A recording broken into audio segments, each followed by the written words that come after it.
प्यारे बच्चों, आज इस वीडियो में हम प्रसाद गुण की बात करेंगे। हिंदी के व्याकरण संबंधी अंगों में हम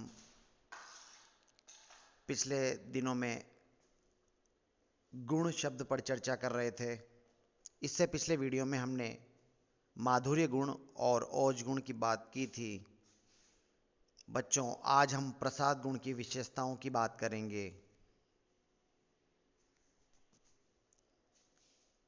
यह काव्य का अंग प्रथम वर्ष स्नातक में प्रथम प्रश्न पत्र के अंतर्गत शामिल है। उसके अलावा स्नातक और स्नातकोत्तर में व्याकरण संबंधी विवेचन में यह विषय अत्यंत उपयोगी है। सबसे पहले हम संक्षेप में काव्य गुण की बात करें तो काव्य की शोभा बढ़ाने वाले तत्व काव्य गुण कहलाते हैं। गुण शब्द का अर्थ है विशेषता, शोभाकारी धर्म या दोष का अभाव। आचार्य वामन ने गुणों की परिभाषा सबसे व्यापक और सटीक रूप से की है। उनके अनुसार काव्य की शोभा करने वाले धर्म ही काव्य के गुण हैं। यदि हम संक्षेप में परिभाषा को कहें तो काव्य का वह तत्व जो काव्य के स्वरूप को उत्कृष्टता प्रदान करने में सहायक हो, वही काव्य गुण हैं। काव्य गुण के भेद चित्त की 3 अवस्थाओं के आधार पर किए गए हैं। हमारे मन की चित्त की 3 अवस्थाएं हैं: मधुरता, द्रुति जिसे हम कहते हैं, दीप्ति यानी ओज, और व्यापकत्व, प्रसाद अर्थात सरलता। इस आधार पर मधुरता, ओज और प्रसाद यानी द्रुति, दीप्ति और व्यापकत्व के आधार पर 3 गुणों की बात हो जाती है। पहला माधुर्य गुण, दूसरा ओज गुण और तीसरा प्रसाद गुण। हमारा आज का विषय प्रसाद गुण से संबंधित ही है। इसकी परिभाषा यदि हम दें तो जिस रचना में स्वच्छता, सरलता और सहज ग्राह्यता हो, अर्थात सुनते ही अर्थ समझ में आ जाए, रचना का वही गुण प्रसाद गुण कहलाता है। भावार्थ यह है कि जो रचना सरलता से युक्त हो, पाठक या सामाजिक जैसे ही पढ़े तो अर्थ उनके सामने प्रकट हो जाए। पढ़ते या सुनते ही यदि अर्थ सामने हो जाए तो वह व्यापकत्व गुण कहलाता है और गुणों के अंतर्गत ये प्रसाद गुण में शामिल किया जाता है। अर्थात प्रसाद गुण की सबसे सरलता सबसे प्रमुख गुण है। जिस रचना में सरलता हो वही प्रसाद गुण युक्त रचना होती है। अब हम इसकी एक एक करके विशेषताओं को देखें। परीक्षा प्रणाली में क्रमशः इन विशेषताओं को हमें याद कर लेना चाहिए, जिससे हमारा उत्तर बिल्कुल सटीक हो सकता है। प्रसाद गुण की पहली विशेषता है कि प्रसाद शब्द का शाब्दिक अर्थ जो है वो है प्रसन्नता, खिल जाना या विकसित हो जाना। यानी रचना को पढ़ते ही एकदम से हमारे मन में अर्थ स्पष्ट हो जाए। तो शाब्दिक अर्थ में प्रसाद शब्द प्रसन्नता, खिल जाना या विकसित हो जाना के अर्थ में है। दूसरी बात, शब्द में शिथिलता अर्थात सरल शब्दावली प्रसाद गुण की प्रमुख विशेषता है। बिल्कुल सरल शब्द प्रसाद गुण की सम्यक विशेषता को स्पष्ट करता है। जैसे हम रचना को पढ़ें और अर्थ सामने आ जाए तो समझिए वहां पर प्रसाद गुण हैं। आचार्य दंडी ने भी इसकी परिभाषा देने का प्रयास किया।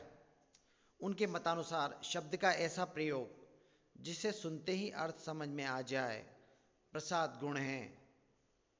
ध्वनि के आचार्यों ने भी प्रसाद गुण की परिभाषा देने का प्रयास किया है।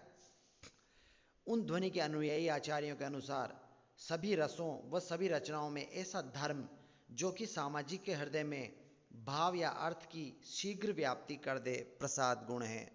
भावार्थ वही है कि जैसे हम रचना को पढ़ें और यदि अर्थ स्पष्ट हो जाए तो वहां पर प्रसाद गुण होता है।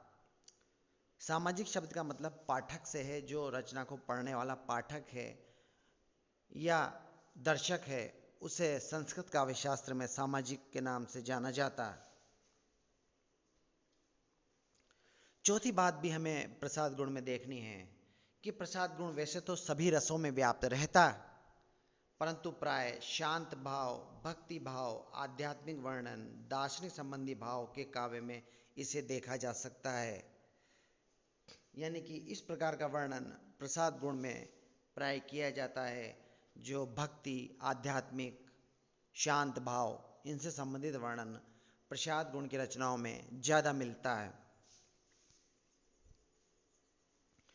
आचार्य चिंतामणि त्रिपाठी ने प्रसाद गुण की बहुत अच्छी विवेचना की है। उन्होंने बताया है कि प्रसाद गुण के अक्षरों में अर्थ इस प्रकार व्याप्त रहता है, जिस प्रकार सूखे ईंधन में अग्नि व जल में तरलता।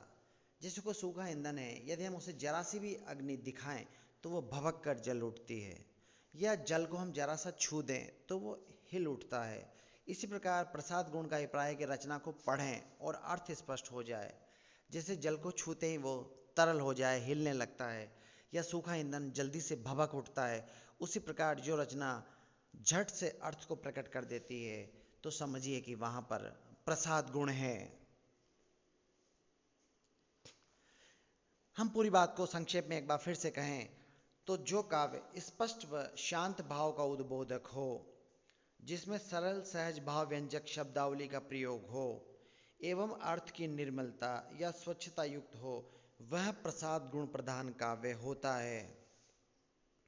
सारे शब्दों को हम देखें तो सरल सहज भाव, सरलता, यही प्रसाद गुण की केंद्रीय विशेषता है। जो रचना जितनी सरल होगी उसमें प्रसाद गुण की संभावना उतनी ही अधिक होगी।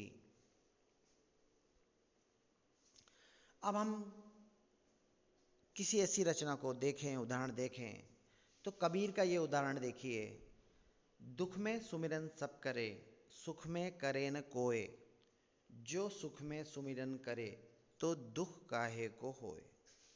बात पढ़ते ही हमारे सामने स्पष्ट हो जाती है कि दुख में सब परमात्मा को याद करते हैं, परंतु जब हमारे पास सुख होता है तो हम परमात्मा को याद नहीं करते हैं।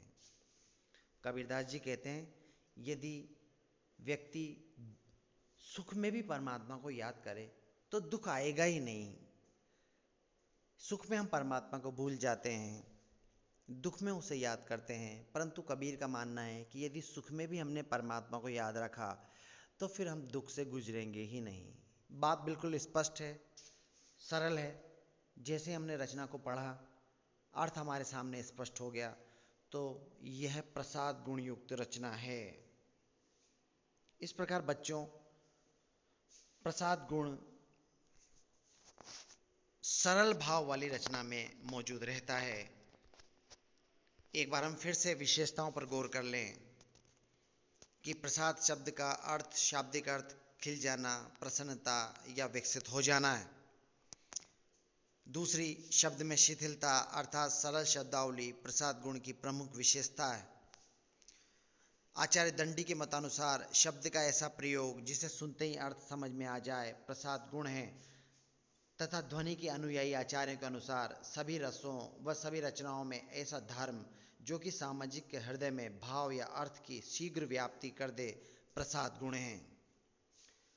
प्रसाद गुण सभी रसों में व्याप्त रहता है, परंतु प्राय शांत भाव, भक्ति भाव, आध्यात्मिक वर्णन, दार्शनिक संबंधी भाव के काव्य में इसे देखा जा सकता है। चिंतामणि त्रिपाठी के अनुसार प्रसाद गुण के अक्षरों में अर्थ इस प्रकार व्याप्त रहता है जिस प्रकार सूखे ईंधन में अग्नि व जल में तरलता। इस प्रकार यदि हम संक्षेप में कहें तो जो काव्य स्पष्ट व शांत भाव का उद्बोधक हो, जिसमें सरल सहज भाव व्यंजक शब्दावली का प्रयोग हो एवं अर्थ की निर्मलता या स्वच्छता युक्त हो, वह प्रसाद गुण प्रधान काव्य होता है। और उदाहरण हमने देखा कि दुख में सुमिरन सब करे, सुख में करे न कोय, जो सुख में सुमिरन करे तो दुख काहे को होए। चूँकि रचना को पढ़ते ही अर्थ हमारे सामने स्पष्ट हो जाता है, इसलिए यहाँ पर प्रसाद गुण है। इस प्रकार गुणों का तीसरा भेद प्रसाद गुण की आज हमने चर्चा की। शेष बात हम अगले वीडियो में करेंगे।